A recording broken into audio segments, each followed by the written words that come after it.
This is Rift City Rebels, a free-to-play 3D multiplayer platform fighter game.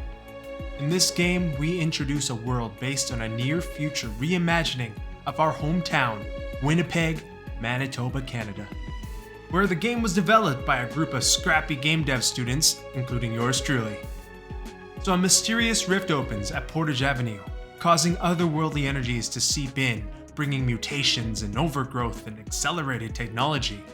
And in this dystopian-esque future, only the brave and fearless stay behind to discover the odd energies, in search of glory, or maybe just excitement, in the now deemed exclusion zone.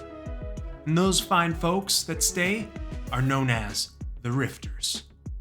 Select your Rifters by choosing up to 7 playable characters and battle against up to 3 friends or computers for control of the downtown exclusion zone. You're gonna get a behind the scenes of what it took us to get from this to this. But first, how did we get here? What was the process even like making this game? Well, sit down, son. I'm gonna tell you a great story. But if you want to start thinking more along the lines of like where you want to take this, assuming that like we've already made some decisions around like, okay, this is like a brawler game and it's, a single fixed camera kind of idea.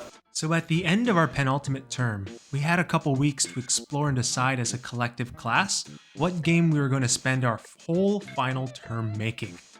A pretty big decision to make. And the beginning of the week will be brainstorming and ideation and decision making, and we're going to try to leave a lot of that up to you. So Kyle gave us some exercises of splitting into groups and going for a walk together around the college while brainstorming ideas. Then we'd make lists and present them to the class, deduce ideas via voting and open dialogue, and then we'd break into more groups with different people and repeat the process until we reduced to the strongest idea. We're going to split off into teams, brainstorm some stuff, come back, and then you'll be able to come and once you've made decisions around the things that we're asking for, you'll present them to us. Lots of full discussions happened during this time. What was magical was that the class felt like we were all on the same page. Like, what can I say? There was really magic in the air. The classes bonded so well. We all kind of knew each other and had spent time outside of the classroom with each other, all to some capacity. And we've all grouped up together in various different team combinations with different restrictions. And many of us worked together during internships and industry projects. So we all kind of knew each other's strengths and how to bring out the best out of each other.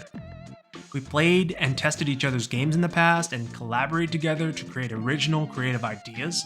So basically, the team synergy points were maxed out. And you can't teach that. We had a Figma mood board that appears kind of low res because this is just an archive of the original, but we'll still talk about it a bit.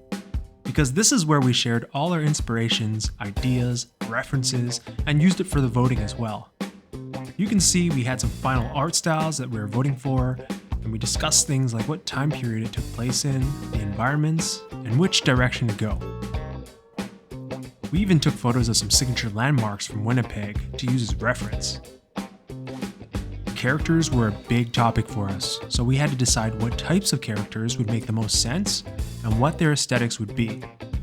Luckily, we had our instructor Kevin Salke, who's a professional character artist and art director, and he was able to help guide our decision making and help with bottlenecks as well. And of course, we talked about narrative to make sure that everything made sense from the backstory, the lore, to the characters and the environment. And we developed constraints for our scope as well. And as you can see, that was but only a tiny fraction of what this evolved to. We'll peek in there later. Oh yeah, we also had our game design document we were building on Notion as well. During these weeks, we worked on silhouette explorations and presented them to get some ideas flowing for our characters. Eventually, we locked in 7 characters, 1 per character artist paired with a gameplay programmer. Here's a glimpse of some of the early ideation I had with the Rabbit Ninja. We established 3 weight classes, light, medium, and heavy, to base our rigs on, and we also made sure we had the minimum of 2 of each type being used in the game. During this time, the programmers were busy building a rough prototype and testing the mechanics for the game. So by the end of this period, We had the plan for our game mapped out, something testable, and we presented a pitch deck about it. Working title, Project Epic Fighting Game, question mark. We'll have a better title, hopefully by the end of the year. But the basic idea is that this is going to be a kind of party-style fighting game, a platform fighter where you're kind of jumping around levels against like multiple other opponents who are all real players sitting in the room with you, throwing out big attacks. People are getting launched all over the place. You lose when you get blasted out. We talked about the camera mechanics and the controls. In this setting, there's been some kind of event in the past that's caused an exclusion zone, and so there's like nature overgrowing and stuff. And so sort of combining this like ultra-urban with overgrown nature aesthetics in Winnipeg to make something cool. We locked in our 2 Winnipeg-inspired maps, and we described the narrative, the characters, and talked about their aesthetics and their art style. We closed it out talking about our target audience and our goals with the project, and some prototype playtesting.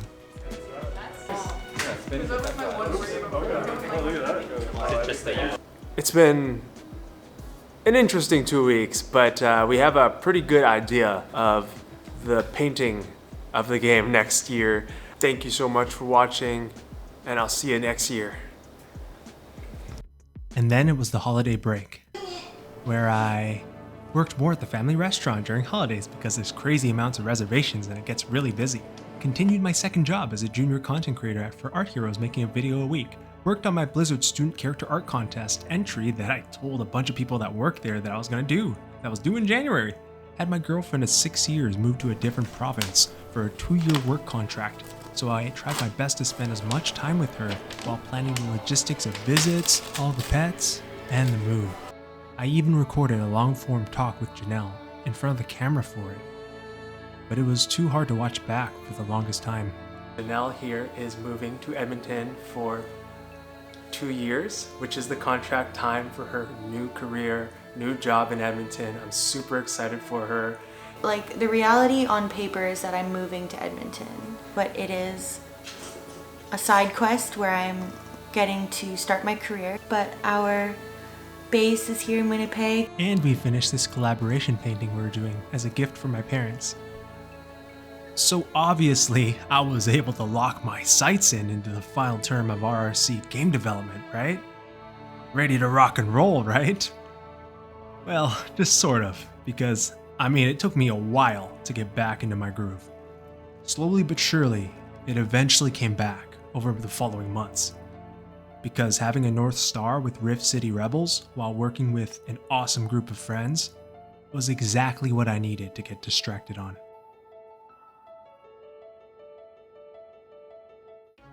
I kicked off the first week back into the mocap suit. Okay. Just the whole thing again. So yeah, do the idle and then do a like longer idle pose, like you've been standing here for a while. And then you run. We had rough attack and movement ideas and wanted some placeholder animations to prototype with in engine. Doing this early really helped us with retargeting animations later in the Do a workflow. big one. Rounded sweep kick. Nice. Got the forward knee. Downward T-pose. And then the upward whatever it is. So just like a cartwheel. So we got the Hadouken. We got the shoulder bash forward special. We got the grounded down special, like thing on either side. Yeah. And then we have the Superman. Yeah. That's great. Grounded hit stun. Yeah. Aerial hit stun. Nice. Air tumble. So just like a yeah. And then the spear bomb. And That's it? yeah. One. And that's all of them.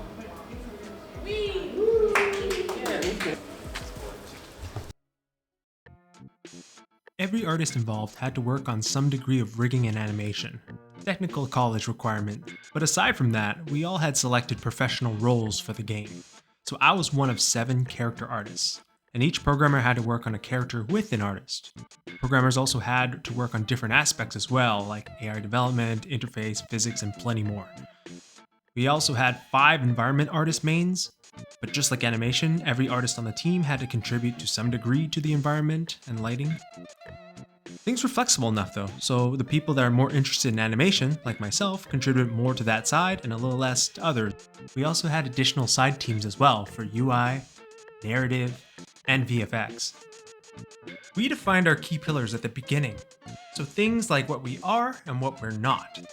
For example, we are a vibrant and aspirational, readable, and diverse game, but we're not gory or overtly sexual. We have controlled pairings with vibrant, bold colors. And we locked in environment aesthetics as well as the setting and character art style. I think it was pretty useful defining our key pillars at this stage.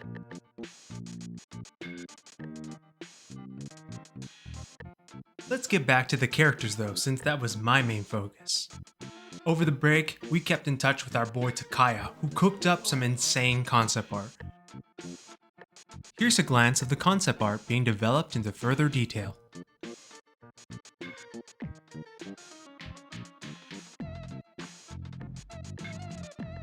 So the next steps was creating the character blockouts before working on rigging them so we could prototype these guys and get them in engine with the placeholder animations.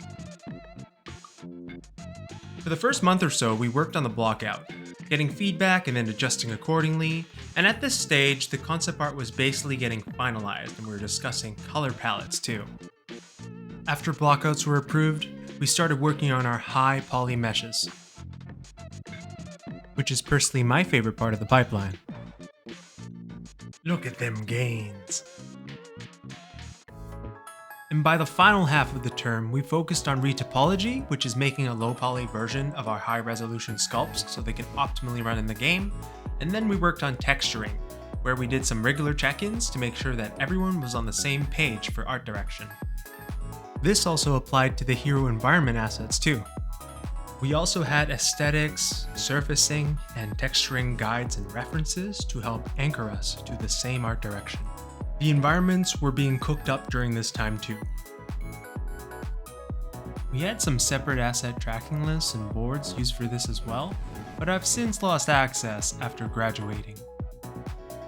Here's also a couple buildings that I made for the background of the Esplanade, inspired by real Winnipeg areas just like the rest of the map.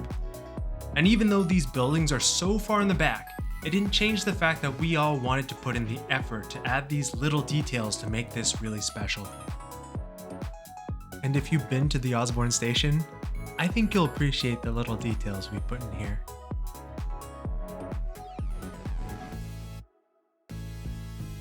Whoa, I didn't realize you're doing fancy plans for the Esplanade.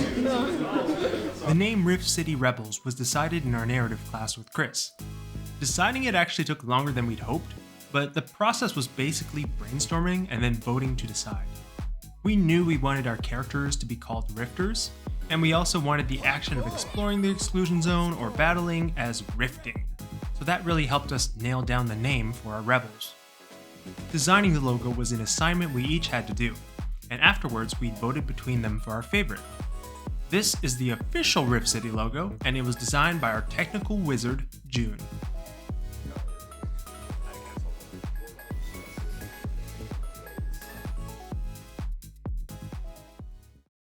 We had playtest sessions pretty much weekly starting in February. Here are the first year game dev students trying our pre-beta build. That'll be one button. Derek, how's the playtest going? It's going good.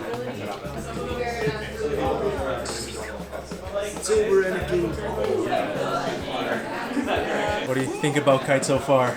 He's great. He's fun to move around as, which is the point. The open B. And also, I feel like all the moves set is like faster. I forget how to do the substitution. God damn it. Yeah. Good.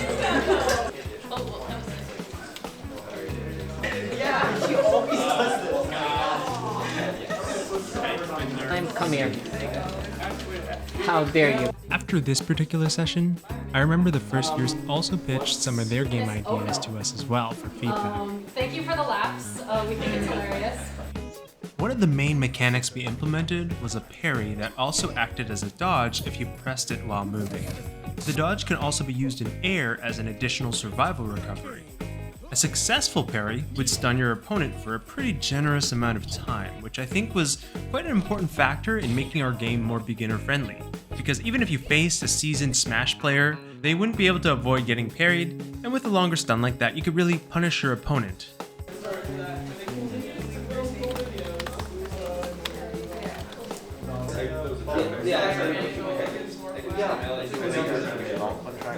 At some point, we took a break to visit the Roundhouse Atrium to scout and plan where our games will be showcased at our graduation, with our instructor, Matt Bruska. There are plugs for where we can put things.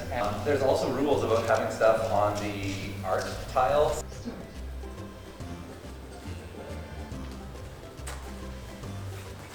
Oh, almost.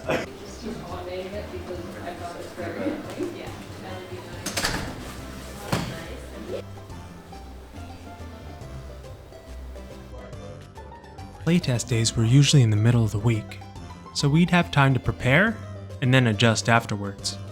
It was really useful getting new faces playtesting the game each time. During playtesting, we would have surveys for everyone to fill, giving us feedback, and we would adjust the questions weekly depending on what we were working on and wanted feedback for.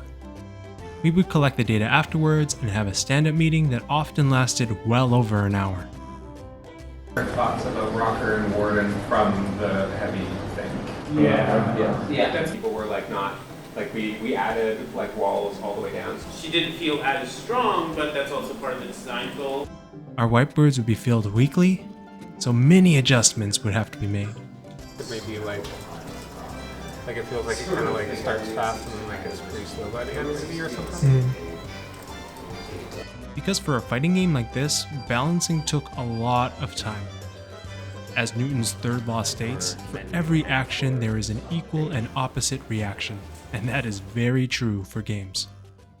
So oftentimes, a character would be too weak compared to another, or too fast, or maybe it dealt too little damage, and adjusting one character often off-balanced the others, which would take rigorous testing to tweak things to a proper level. That's in. We also had guests come in almost weekly as well. Visitors that range from professionals in the games industry to the film industry and more. All incredible guests, but to highlight a particularly relevant one, we had a former RRC graduate, Corey Chatwell, come in. So Corey, I gotta say, since I know my friends will not openly fangirl in front of you, we do have a couple of big Rivals fans in the room. Awesome. Levi and June are kind of our gameplay designers to a big degree. And he was working on Rivals of Aether 2 as a technical and VFX artist. Now, Rivals of Aether 2 had yet to come out and is basically the #1 alternative in its genre next to Smash Bros. And probably our #1 inspiration for Rift City Rebels. He had incredible feedback and complimented us in our workflow. Oh yeah, we talked about that. The death effect could be like 3 times as big. It was amazing to hear from someone at that caliber that we were doing things so similar to their professional workflow. Huge confidence boost. Throughout the process, we also playtested ourselves a lot too, and we usually play a character someone else was working on so that we can give some fresh feedback.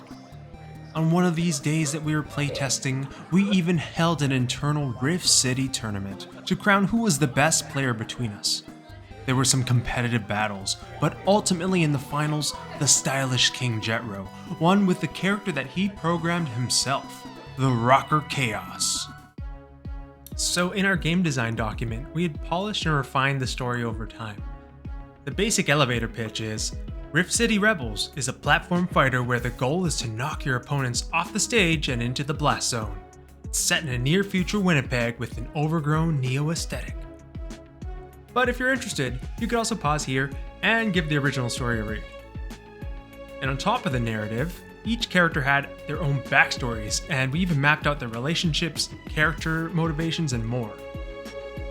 So let's give you a quick rundown on the characters. This is Kite. He's our mutated cyborg rabbit ninja. His fighting archetype is Rushdown. We toyed with the idea that maybe he was a pet rabbit of someone that lived in the exclusion zone that tended to leave on a lot of ninja anime. And this made his relationships to characters like Signy and Matcha interesting because he felt a subconscious feeling of comfort, as if they were his past owner. This is Ai-Kon, and he's an extremely wealthy and powerful CEO who experimented on himself and had his body overtaken by the corruption of the Rift. His motivations lie with monopolizing the Rift's unknown powers for his own selfish gain. His fighting archetype is a zoner, and he has a unique relationship with Echo since his corporation created the robot as his backup memory. Which leads to Echo, spelt EK0, which stands for Ai-Kon 0. Also an Echo character of Ai-Kon, so a zoner archetype as well. Born against their will and implanted with the consciousness and memories of the CEO, they gained sentience. But with that sentience, they longed for their own identity and independence while in search of figuring out their place in the world. This is Matcha, a cool and confident professional snowboarder from Manitoba. Her fighting archetype is balanced, and as a thrill seeker, Matcha was stoked when the rift opened up. The exclusion zone gifted them with powers and abilities to create ice and snow out of moisture. She thinks the rocker Chaos is pretty cool, but dislikes the CEO for his obsession with control. This is Signy, our little Viking. Signy is Swedish for victorious, and she's a glass cannon fighting type. She's the youngest rifter who is a history buff and loved Viking cosplay, and the exclusion zone complemented that and granted her Viking powers with elevated strength and confidence. Her relationship with Kite is, wow, cool ninja cosplay. Meanwhile, she doesn't like Matcha because she kind of reminds her of the neglectful older siblings she had. This is Warden, our heavy grappler archetype. A man and monster of few words. Violence is the first resort, but he doesn't seem to be motivated in killing, but only eliminating his prey out of the exclusion zone. So, maybe a guardian? I guess we'll never know. He doesn't hate Kite because he's a fellow mutant, but dislikes many others like Chaos, who plays music way too loud. And speaking of Chaos, he's our resident rock star of Rift City, a heavy, balanced archetype. Chaos was the lead guitarist for the Winnipeg band Fatalist, which held a live stream concert in the exclusion zone. His musical and sound energies were heightened, making him not only cool, but devastating.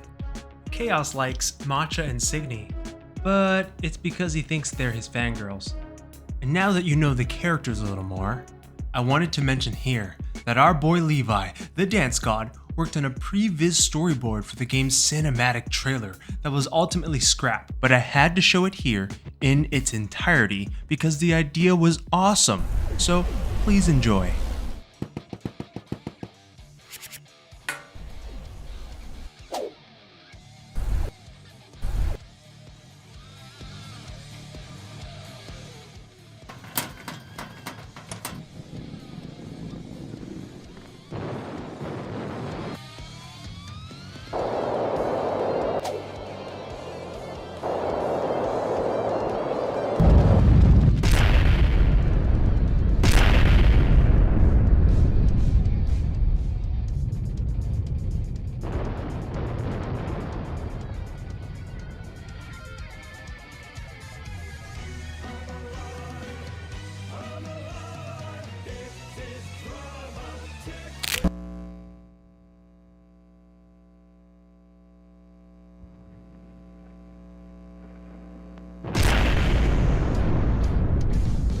This trailer did a great job showcasing their individual personalities, as did this key art piece Takaya was working on. Here was some of the early sketches and the progression of the final art that we eventually used for the game's poster and game cover. As we inched closer and closer to the finish line, we kept improving upon the UI. Our victory animations were being polished and implemented for the final scene. Final touches to the tech and visual effects were being added. Custom skin variants for when characters were selected more than once were being made. And a few of us booked space in the college's recording studio to record voice lines for characters Better luck next time.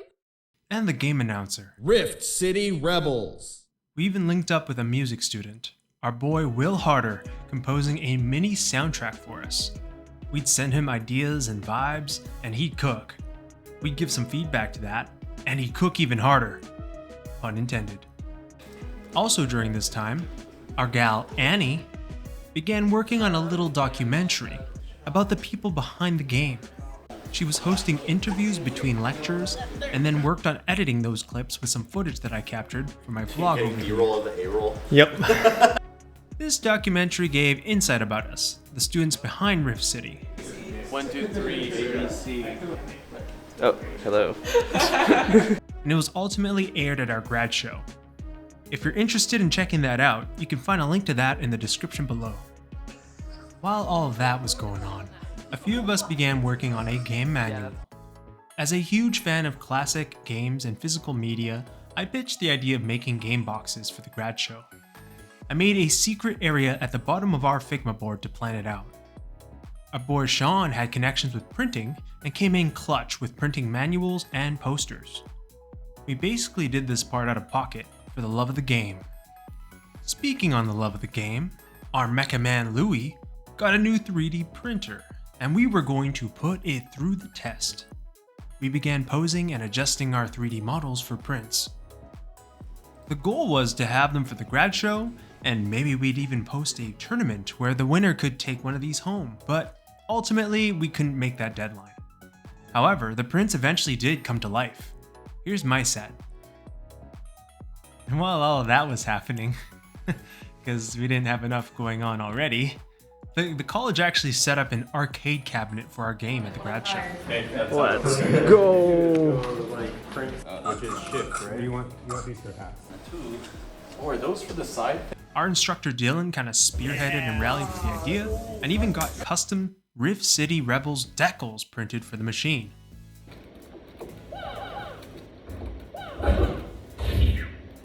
With our grad show season upon us, we had a couple photo shoots for headshots and have been working on a theme and bios for the grad show website. Additionally, we had to compile a demo reel of the class, with each student having a few seconds to showcase their best work.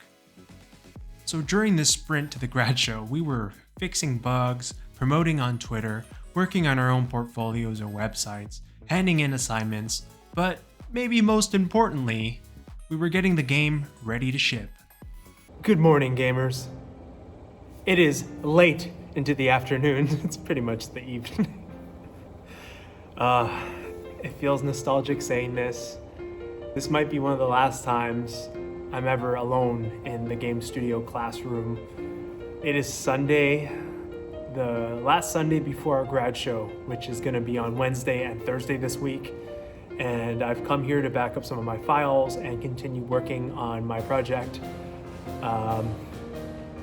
Life has been a roller coaster. I didn't bring my camera here, so this is just a phone video. I didn't even think of it. There's been so many things in my mind. It's hard to focus on a single task. I've just been vibing with whatever feels like it deserves the most attention for me right now, and trying to balance being there for my family when... At this part of the video, I began going into more detail about my personal life at that time. There was a lot going on, so I figured present Winson could be more articulate than emotional Winson was during then. This will be a prime example of how life is not about the things you choose to do, but more about how you respond to the things that happen to you. At the end of March, I took around a week off to travel to Mexico for my sister's wedding. It wasn't the ideal time for me to go, considering it was the final month, the final term of the final year of college for me, but of course I had to go. Yeah, I still brought my laptop to do work there.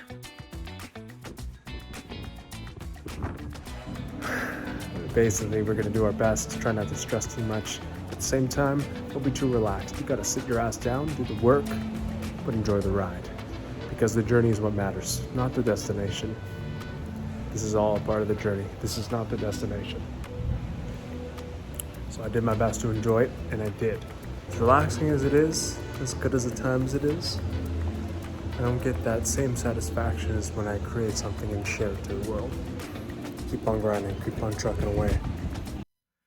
When I returned from Mexico, I obviously felt a bit behind, and considering the state of the games industry had been the last year, I wanted to give myself the best chance to get a job in the field that I loved and worked so hard to be in.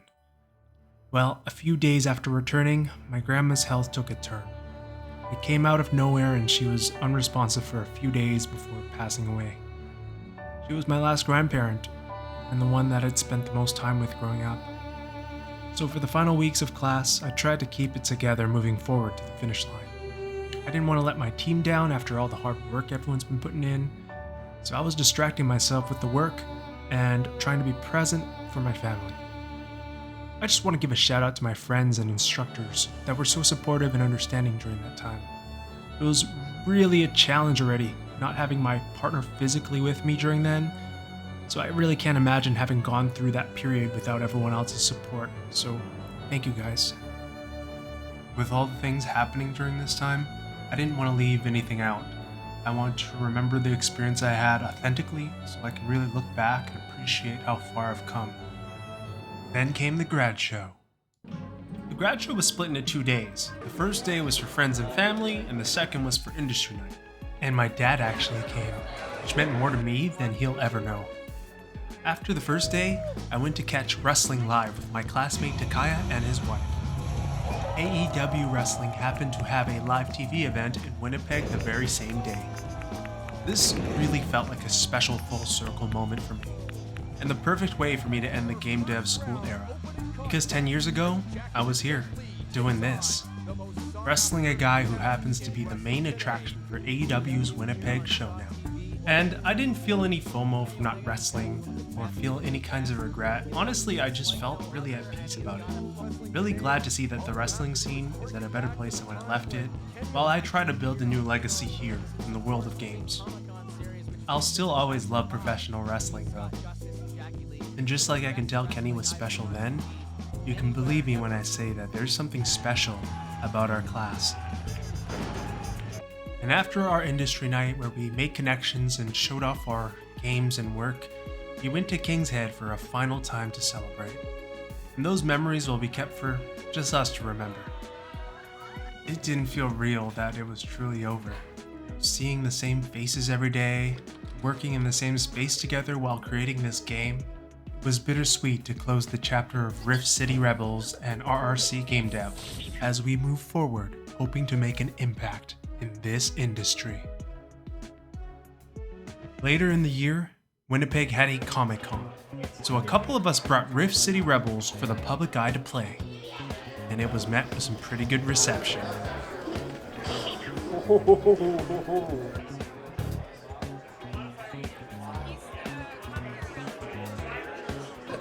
How's this game? Good. The best. It's like, not gonna lie, Smash Bros is like a little bit obsolete from this game.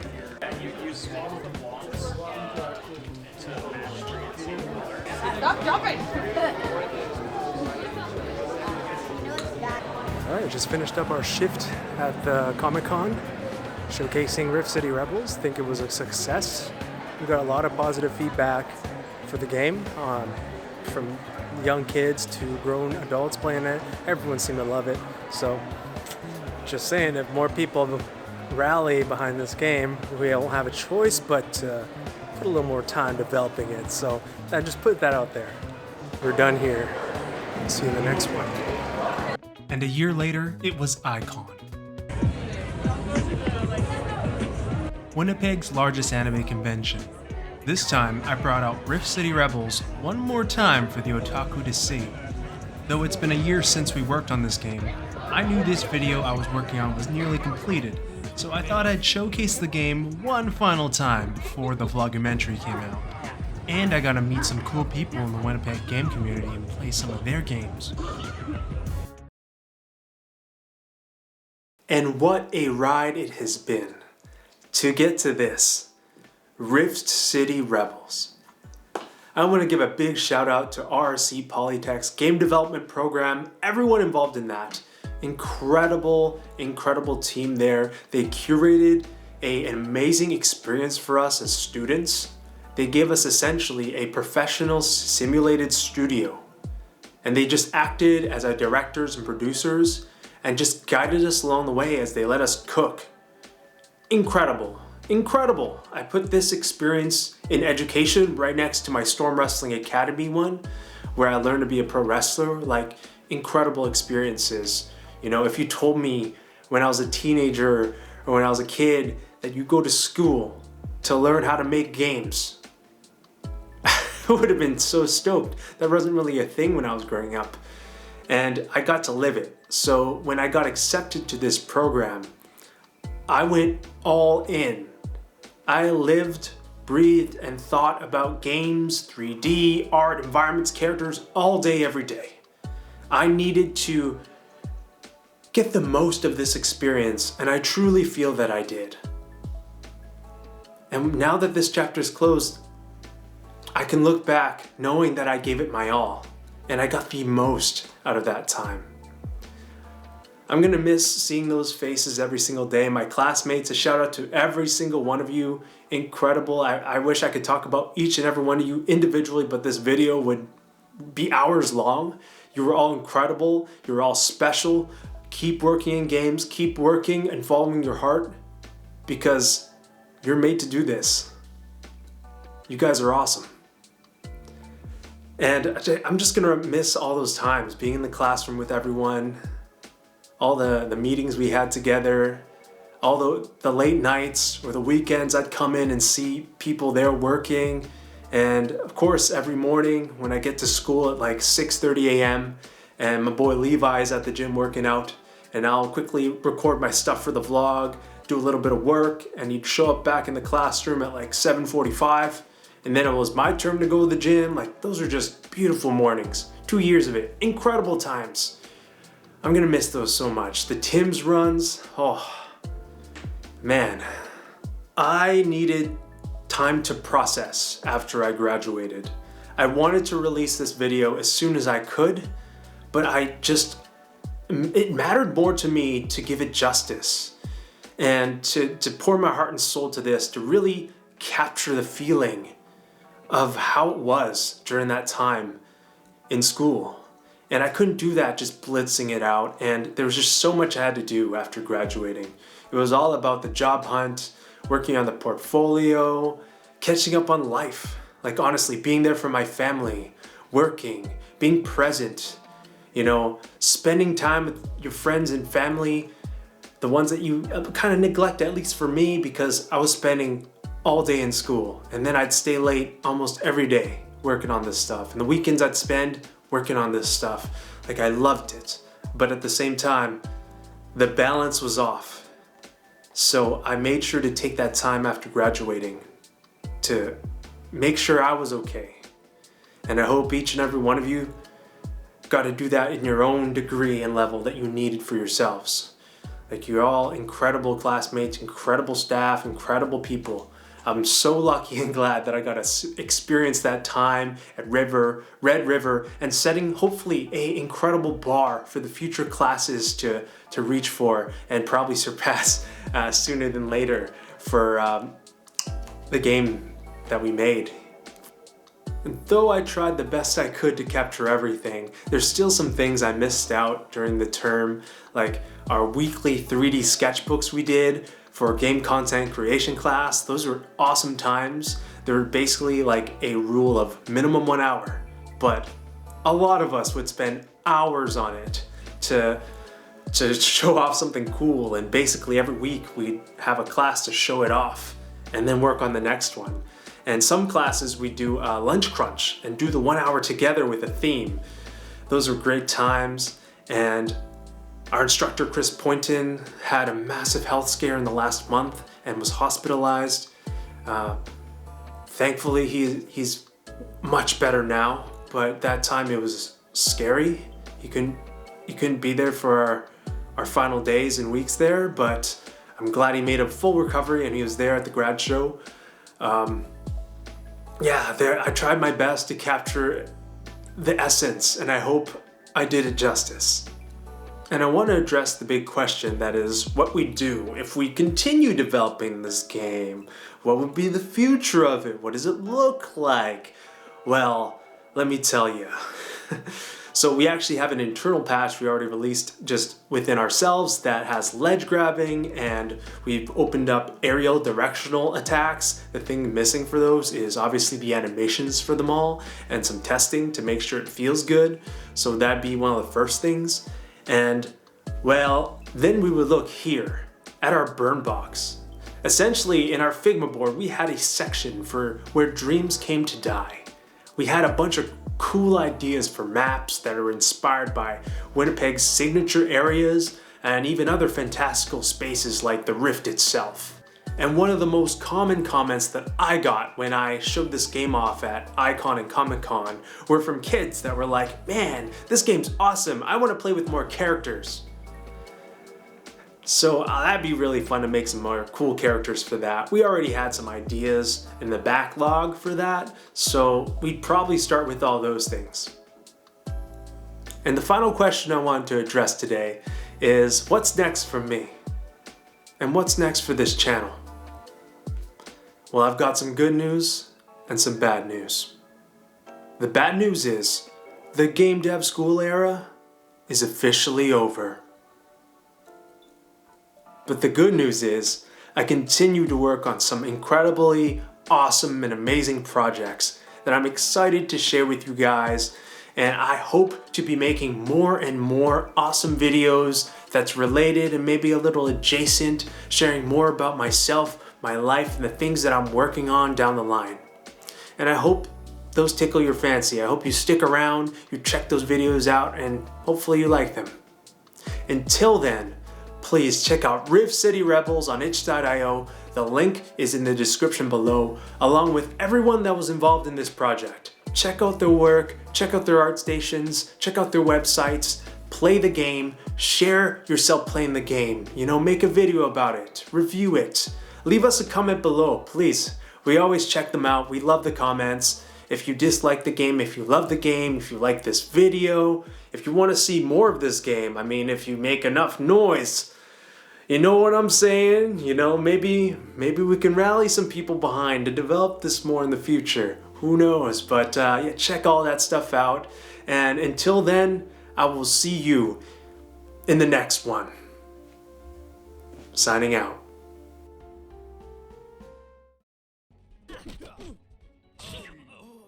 Kite's OP. We have to nerf Kite.